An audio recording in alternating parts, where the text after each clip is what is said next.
Kelinni nima qullikka olganmisizlar? Xatda yozib qo'yilgan, ertalabdan kechgacha sizni ishingizni kelin qilish kerak degani. Bolani ko'tarib turishsin, naryoqda men sizga tushuntiraman. Ojonisi oyog'i chiqqanini hisobiga ortopeddan aytibdilar sizga, mana rentgenga qarab sizga tushuntirib beraman. Massaj olib, shinaga biz oyog'ini tayinlab berishimiz kerak. 10 kun davomida massaj bo'lganingizdan keyin ortopedimiz shina taqib qo'yadilar. Chanoq son bo'g'imini to'liq chiqishi sizda. Bu farzandingizda, xo'p? Nazokat opa, faqat meni qaynonam вообще ruxsat bermaydilar massajga. Nega? Chunki polniy hamma erimni pullarini oladilar. Unaqa massaj kerak emas sizlarga. Mana shunaqa massaj qilsam tuzalveradi, bolalar deb aytadilar. Voy, qanaqasiga u? Hurmatli qaynonalar, bu murojaatim sizlarga. Sizlarning nabiralaringiz bu naslinglarning davomchisi. Massajga kelib pul to'lab bizni boyib ketayotganimiz yo'q sizlarning pulingizdan.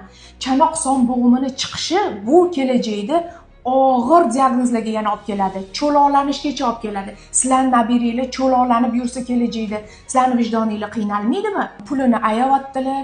Men kechgacha qiladigan ishim bor. Uyda ishlarni qilishim kerak. Ruxsat bermanglar bizga chiqishga deyaptilar. Bu kelinni yuzlarini ham ko'rsatmaymiz.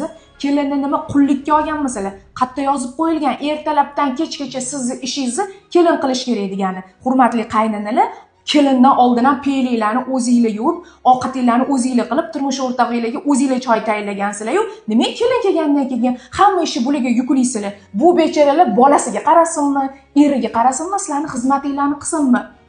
U narsalarni qo'yib turinglar, nabiringlarni salomatligi sizlarni ham bo'yninglarda. Sizlar ham mas'ulsizlar nabiringlarni salomatligida. Oyog'i chiqqan bolani bizga ortoped massajga jo'natyaptilar. Oyog'i yopilib yotibdi. Birdaniga shina taqsak hozir 24 ga 7 shinada bo'lish kerak bola. Hozir yig'laydi. Bizga parafilni qo'yib yumshatib, shinaga tayinlab beringlar deyapti.